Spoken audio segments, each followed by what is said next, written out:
So as Krzysztof said, I recently moved to Poland, and I've started to learn a little bit of Polish. And every time I do a talk in Poland, I've now had as a tradition to start it with a little intro in Polish. So if you don't mind, I will do it here as well. You can kind of tell me how I'm doing and if I'm improving my Polish. All right, so here we go. I have to think about it, what I'm going to say. So, dzień dobry Państwo, jestem John, jestem Szwedzkiem, ale teraz mieszkam w Krakowie i ja jestem super szczęśliwy, jestem tutaj w MCE Conference i bardzo witam w mojej prezentacji. How did I do? Thank you. That's great. So I'm John. For those of you I haven't met before, I do blogging, development. I work on some Swift developer tools, and I work at Hyper, which is a Norwegian digital agency where we both build apps for our customers, and we also do a lot of in-house projects these days as well. So my topic today is Swift scripting, and more importantly, how we can use it in real-life practical situations to make ourselves more productive as Swift developers. So the examples you're going to see today in this talk, they're all going to be taken out of real-life situations that I've used to automate things and make things more smooth.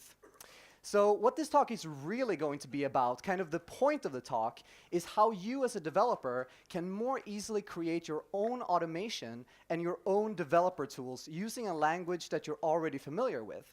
So now you might be thinking, developer tools, automation, that doesn't sound like something I should be doing. Isn't that Apple's job to provide me with developer tools? And I write the apps. I mean, I build the UI, I build the logic.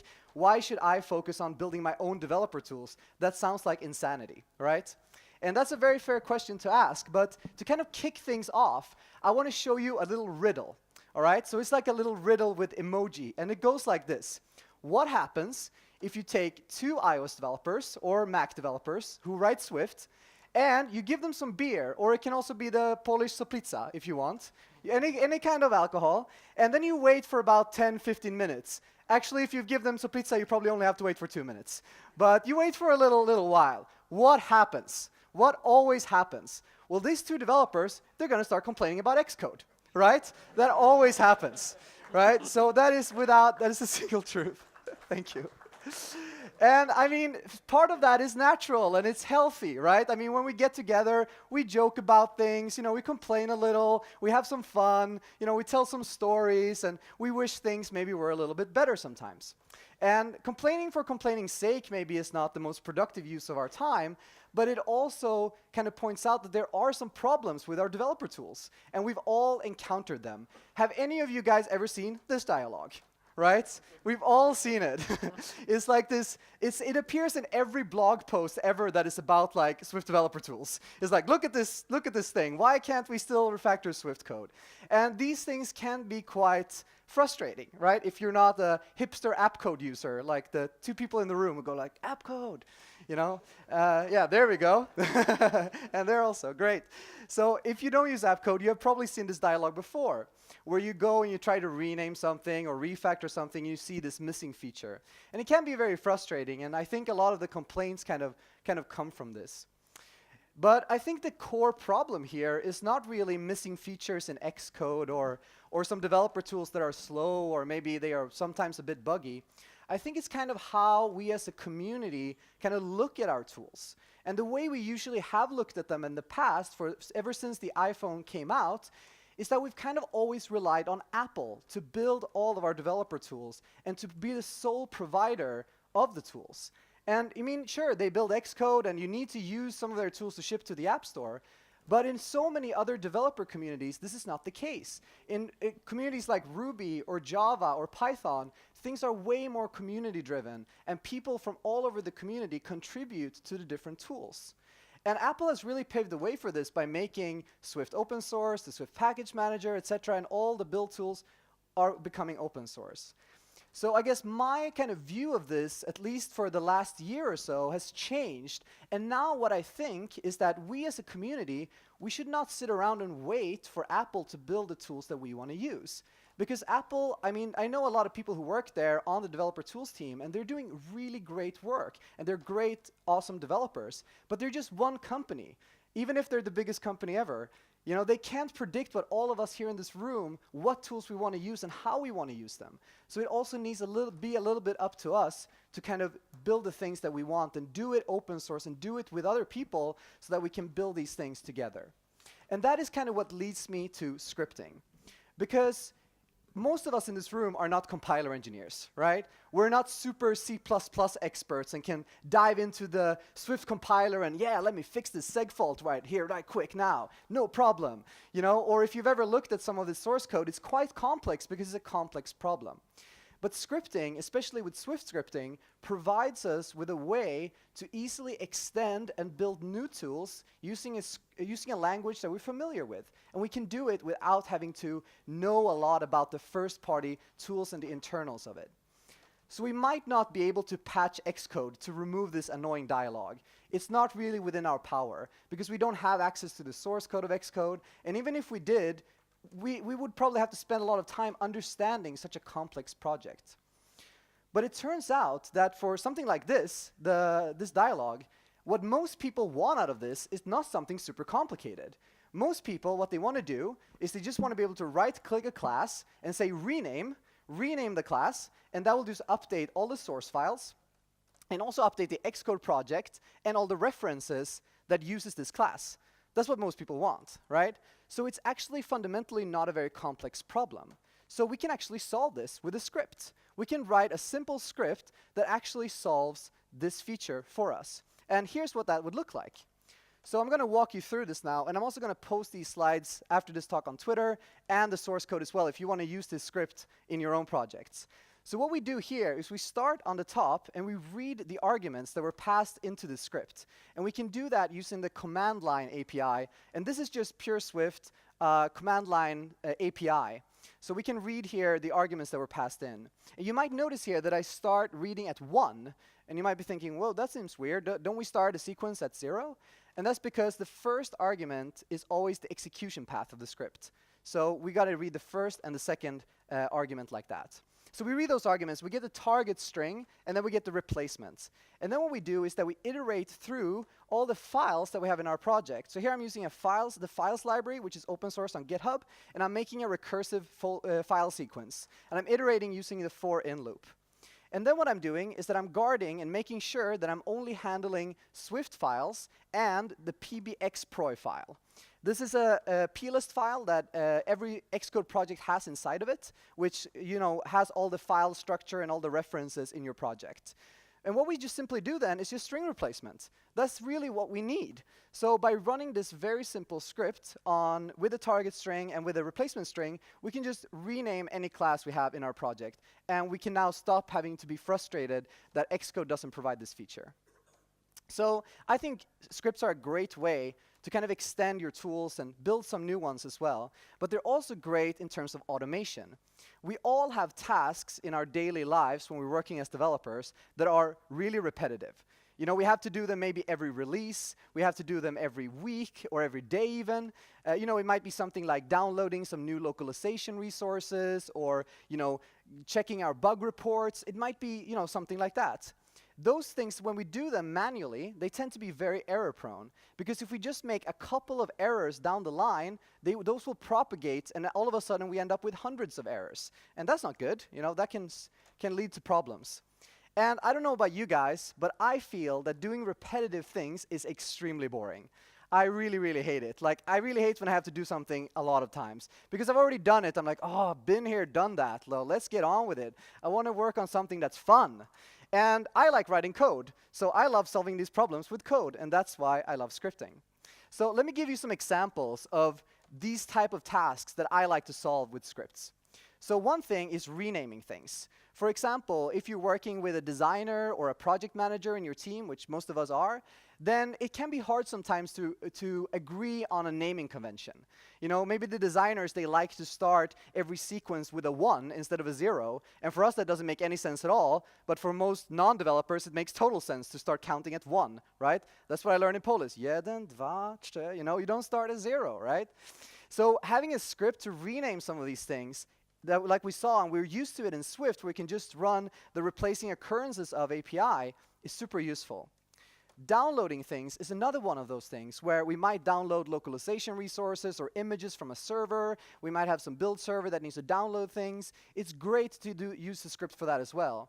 And in Swift, we can do it with one line of code. We don't have to bring in URL session or AF networking to download something in a script. We can just do it with a simple API that is synchronous. Because when you're building an app, you don't want to block your main thread because you're doing networking. That would be pretty bad user experience, right? But in a script is great because you want things to just be simple. Just execute them line by line. And that's where data contents of URL comes into play. And finally, organizing things. I've worked in many teams, and there's always this one guy on every team that doesn't like to follow the naming conventions. And will like name things like, you know, in uppercase or like lowercase, and like, no, it's supposed to be camel case. So instead of having to argue over these things over and over again and be angry at each other and have debates and stuff like that, let's just stick to complaining about Xcode instead, and let's just write a script that solves this problem for us. So what we're going to do here is just iterate over all the files that we have in our project and simply just capitalize them so that we don't have to have these arguments in our team. So scripts are a great way to build your tooling and automate things. But you might be asking yourself why I'm talking about Swift scripting. There are so many other great scripting languages out there, like Python and Ruby, even Bash. You know, might be hard to write it and read it, but it does the job, right? It's been around for ages, and it's very portable. Why bring Swift to scripting? It's such a complex language with so many features, and it focuses so much on maintainability and stability and safety. Why do we want to do scripting in this kind of language? Well, in this case, it might be tempting to go with an emotional response. And I see this all the time where people are like, why do you want to use Swift? Well, I want to use Swift because it's awesome. I love Swift. And that's my only reason. And that might not be the best reason when picking a technology, because we're all very passionate. You know, we like Swift. It's a breath of fresh air, especially compared to Objective-C. But it's easy to get emotional. But let's skip that argument, because it is good to be passionate about things, and it's nice to want to do something new. But when we're picking a technology, let's try to find a bit more logical arguments as to why we should do something. But it turns out that there are great arguments as to why Swift is awesome for scripting. The first one that I can think of is that it gives you way less context switching. If you're already a Swift developer working on apps written in Swift, you don't have to switch over to a new IDE. You don't have to remember how to parse a string in Bash. There's probably the 2 people in this room who can remember it by heart. It's very hard, right? You don't have to switch over to something or learn something new. You can just do what you're used to. You can use the language that you're used to. And more importantly, you can use the same APIs that you're used to. We all know how to use URL session. We all know how to use core graphics, at least a little bit, right? So sometimes hard to remember how to construct the context, but once you have that, you're good to go, right?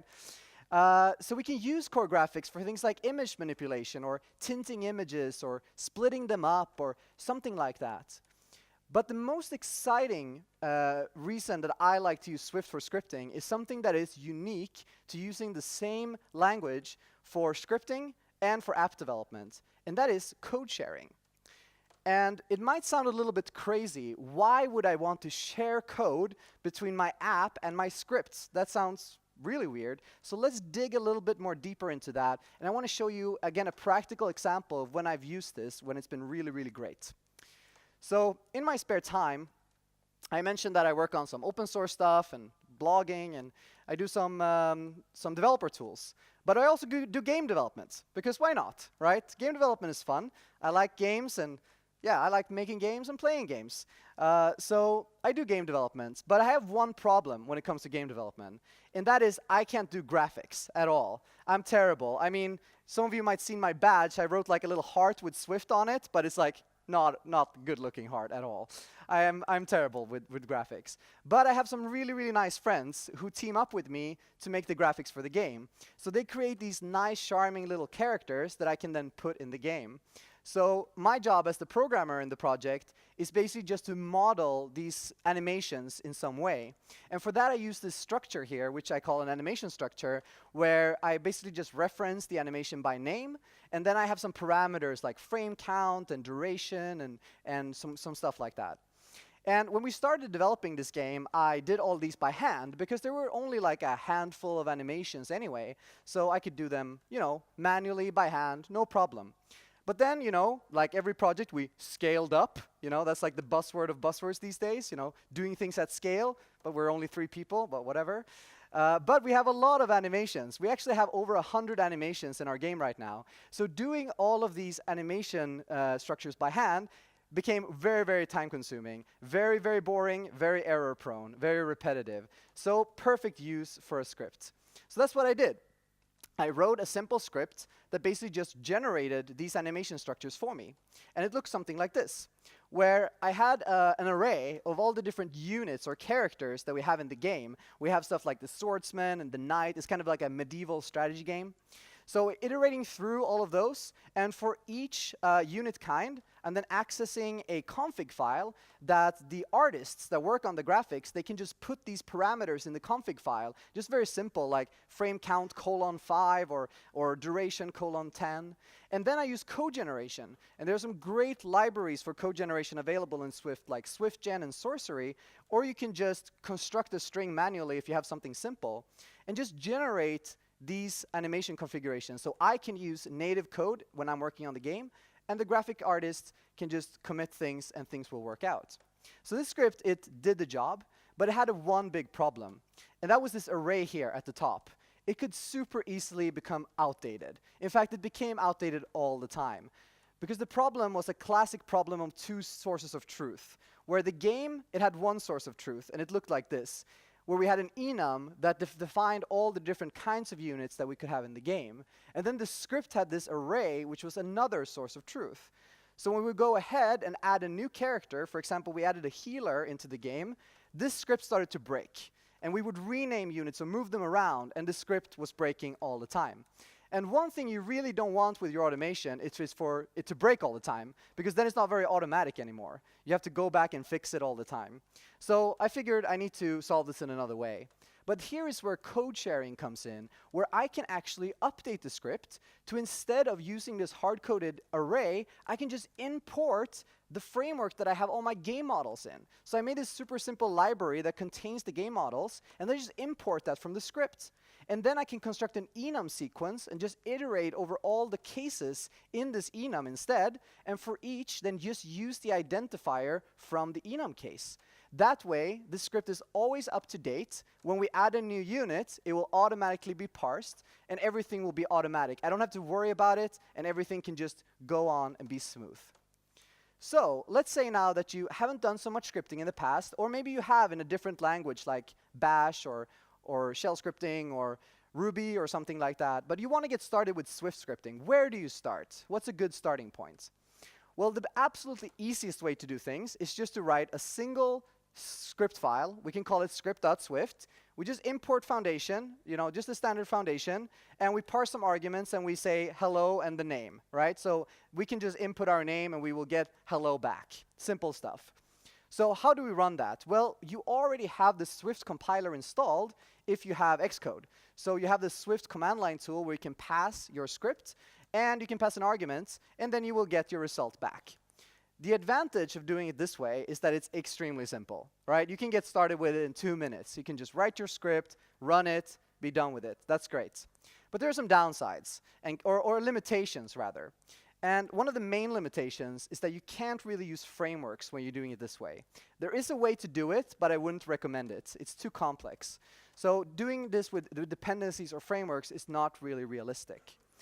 Another kind of problem or downside, as far as I see it, is that you can't really use Xcode for editing. For some people in the room, this might not be a problem because they'd be like, yeah, Visual Studio Code, man, it's the best. And that's great. Like, it's great that we have alternatives, but Xcode, I think, is at least the best editor right now for Swift development. So if I can't use it for Swift scripting, I can't get syntax highlighting and auto-completion when it works, then, it's a downside. So when I was doing Swift scripting this way, I kind of found myself hitting these limitations, and it was a bit frustrating. So I went into instead using the Swift Package Manager. And the Swift Package Manager came out, I think it was last year, something like that, with Swift 3, if I remember correctly. And it's a great way to manage packages when you're doing server-side Swift or building command line tools.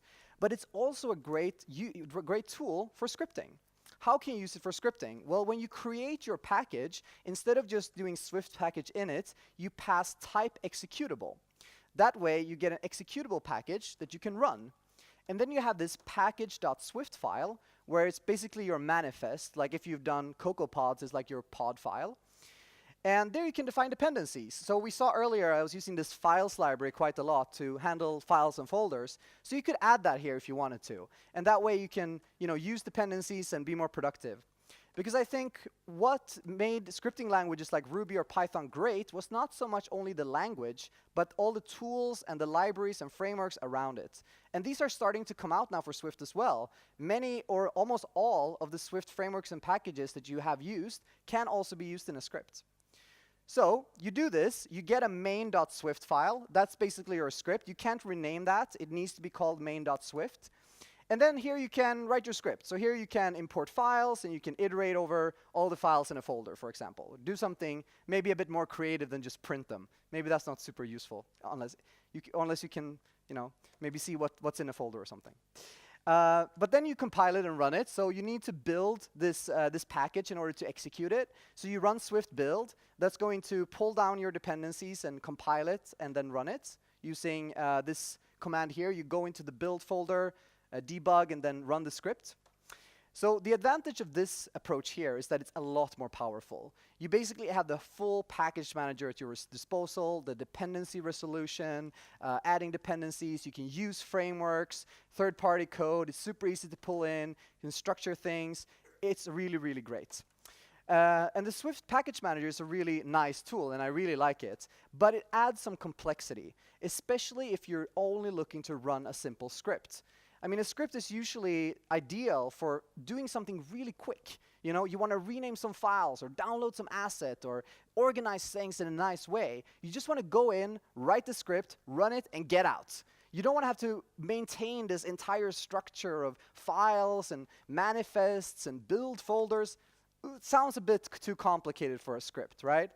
So what I thought to myself when I got started with Swift scripting was, wouldn't it be nice if we could have all the power of the Swift package manager and all the tools that come with it and the ability to use frameworks and do this kind of stuff, but still keep things simple.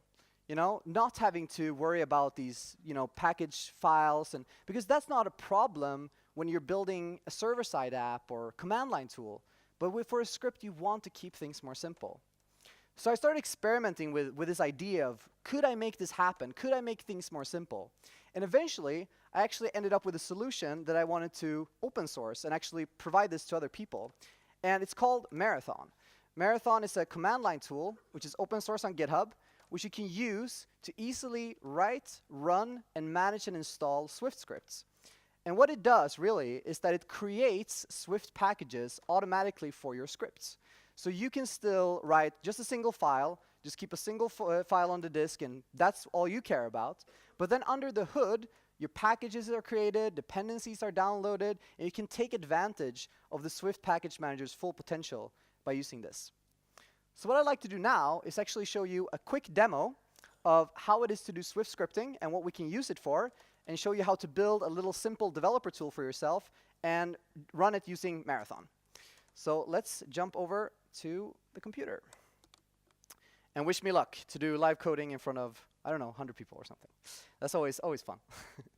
All right, so let's mirror, actually. And let's jump over to, oh, now it just went black. Let's wait for it. Maybe you need to press some buttons or something.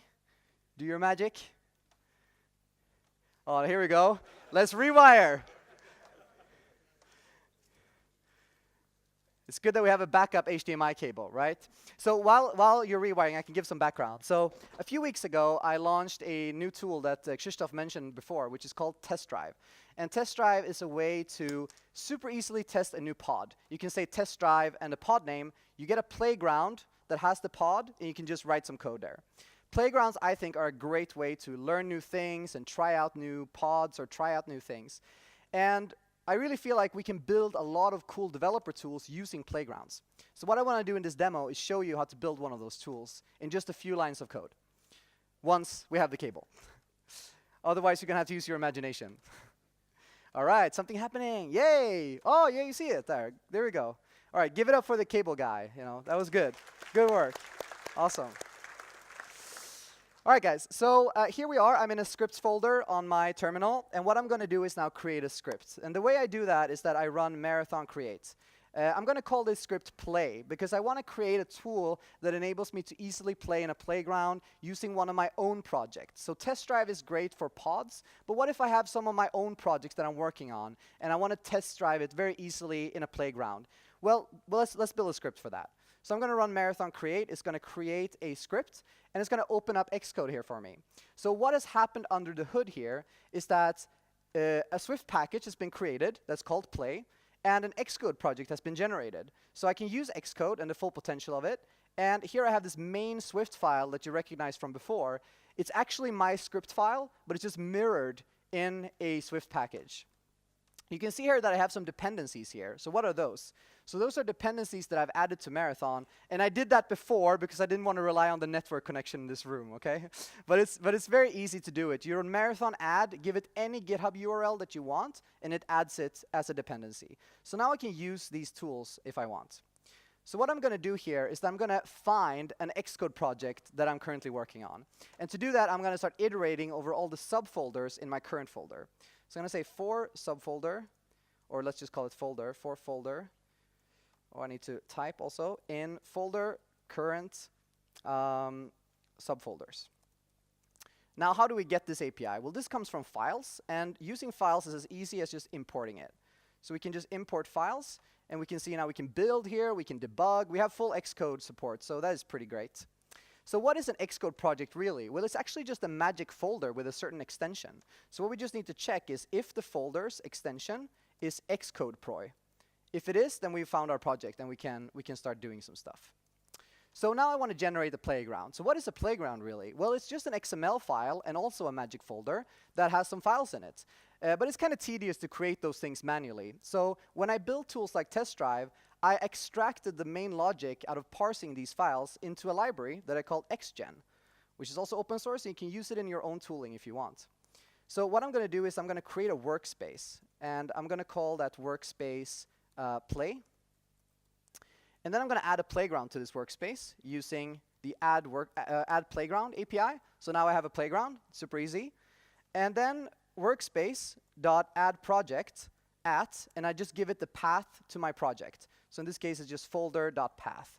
And that way, I've now created a workspace, added a playground to workspace, and added my project. So that way, my project is going to be accessible in the playground. What I need to do now is generate it. So I'm going to call try workspace.generate, and that's going to just generate that workspace in the current folder. And then I want to open it. And opening a file, we can do only really on the command line. But we're in a Swift script here. How do we get back to the command line? Well, we can use the process API for that, but it's also a bit tedious to do that. You now have to set the launch path, and you have to know all these APIs. So let's use a library for that as well, because it's fun to use libraries, right? So we're going to import a library here called shellout, and that way we can just call try shellout2, and we can just call open and then the folder or the path of the workspace, so workspace.path. And that's just going to open the workspace. All right, so now we're done. We have created our script, but we don't want to continue this iteration now that we're already done. It just seems wasteful. So we're going to call exit. This is not an API you would normally use when you're building apps, because why would you voluntarily exit your process? That sounds crazy, right? But in a script, that makes sense. You exit with a code. So here we exit with 0. It indicates that we finished with success. All right, so let's save the script. Let's close it. Hit the return key. And now we run the script. So I'm going to first go to a folder where I have a project. So I'm working on a project called Unbox. And when I'm working on Unbox, I might want to try out, the new APIs that I'm working on or something like that. So now I'm going to run this play script here. So I'm going to say marathon run, and I'm going to give it the path, which is scripts play. And let's run it. So what's happening now is that this script is being compiled, and it's being turned into a binary that's then executed, and there we go. We now have a playground where we can actually use unbox. So we can now import our project here, import unbox, and we can write some code here, like struct user is unboxable, and do whatever we want to do and run whatever experiments we want. So it's now super quick to get a playground. We don't have to drag in these things manually. It's, you know, all that boring, repetitive, error-prone stuff is gone. So that's great. All right, so now that I have this script, let's say I want to invoke it from anywhere. I don't want to have to run this marathon run and know the path. So let's install this script now as a first-class command line tool. And the way we do that is running marathon install, and we give the path to the script as well. That's going to compile it again, but this time it's going to compile it with all the optimizations, like full release mode. So it's super fast. And it's going to compile that, and take a little while, yeah, there you go, and then it's going to install that binary in user local bin. So what does this do? Well, now I can go to another project I have, which is wrap, and then I can just run play. And that's going to, boom, like that, create a playground. Super quick, because I have all the optimizations, and it's now like a proper command line tool. So you can see here now, in just like 10 lines of code, I've built a developer tool for myself that I can use every day in my development every day, and I've reduced a lot of repetitiveness. So I hope that it kind of, this shows you like a little bit of inspiration of maybe tools that you're thinking about that you can build using these things. All right, so let's jump back to the slides. So to finish up this talk, I want to just show you some APIs that I think are really useful when it comes to Swift scripting. So you can use, like I mentioned, all of the stuff that you're used to. URL session, core graphics, whatever it is. If you like AF networking, pull AF networking in, no problem at all. But there are some great tools already in Foundation without using any dependencies that you can use straight away. So let's take a look at some of those. So the first one is parsing arguments. We saw it before where you can easily pass arguments into a script, and you can just parse it using the command line.arguments tool, or API, sorry. And then if you want to load data, you can just do it synchronously. We mentioned it earlier that doing it synchronously is a lot simpler in a script because you just want to execute line by line. You don't necessarily want to introduce a lot of asynchronicity and, you know, super complex architecture. Just write code line by line, very simple. If you do need to parallelize though and do a lot of different tasks, a great API to use for that is semaphores. This is maybe not something you've used a lot before, maybe some of you have, but it's built into libdispatch, so it's available in Foundation. And it's a great way to sync, to kind of coordinate a lot of async tasks. So what you do is you create a semaphore, and then you can signal it and increase its value. And then when the value reaches 0, it knows that it's done, and that way you will continue your execution. So it's a great way to sync up things in a script. You can also use the process API that I mentioned earlier, where if you want to shell out into the command line and run a native command, you can do that. This is great, for example, for checking your Git status or committing something maybe, or opening a file like we saw in our script. And you can use the read line and save that to an input in order to get input from your user. So you can ask, for example, what's your name? That's a classic hello world thing, right? Using the read line. And the great thing about this for scripting is that when you call read line, it will pause execution until a value has been inserted. So you don't have to deal with like maintaining a loop or do some async handler. You can just call this and that's it. That's all you have to do. If you need to output things, well, you already know how to use print. Right? So print we usually use for debugging, right? When we're lazy, print-based debugging. Here it's just used for output, so it's very easy. And we saw in the script we had before, we can call exit with an exit code in order to exit out of our script. And we can also call it with a non-zero code if we encountered an error. So I hope this is the beginning of Swift scripting as a thing. I'm definitely using it, and I heard from a lot of people throughout the last couple of months that they are also getting started with it and finding it really nice. So if you want to share what you're doing with me or connect with me after this conference, I'm on Twitter. I'm at Sundell. I would love to hear what you're doing with Swift scripting, or if you're building some developer tools or anything at all. Like, I would love to hear that stuff. I also run a weekly blog at swiftbysundell.com, which I post every weekend, a new blog post about Swift development. And all the tools that you saw here today, Marathon, Files, Shellout, etc., they're all available on GitHub. Also John Sundell, MIT license for free. You can hack them, you can change them, you can do whatever you want with them, you can build your own tools, and I would love to see if you did that. So just to wrap up this talk, I have a little quote. And this quote, I think, kind of sums up my way of thinking around scripting and automation. And it is that anything that a human has to do more than 5 times is better done by a script. Thank you very much.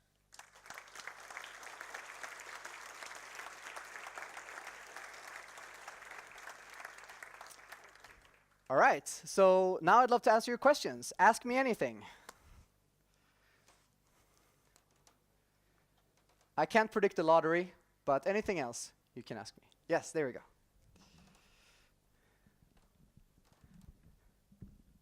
Is there an easy way to run scripts at build time, like a pre-processing step? Absolutely. You can add a run script phase in Xcode in build phases, and that will give you basically access to the command line. And there you could either invoke the Swift compiler directly, or you can use Marathon in there as well.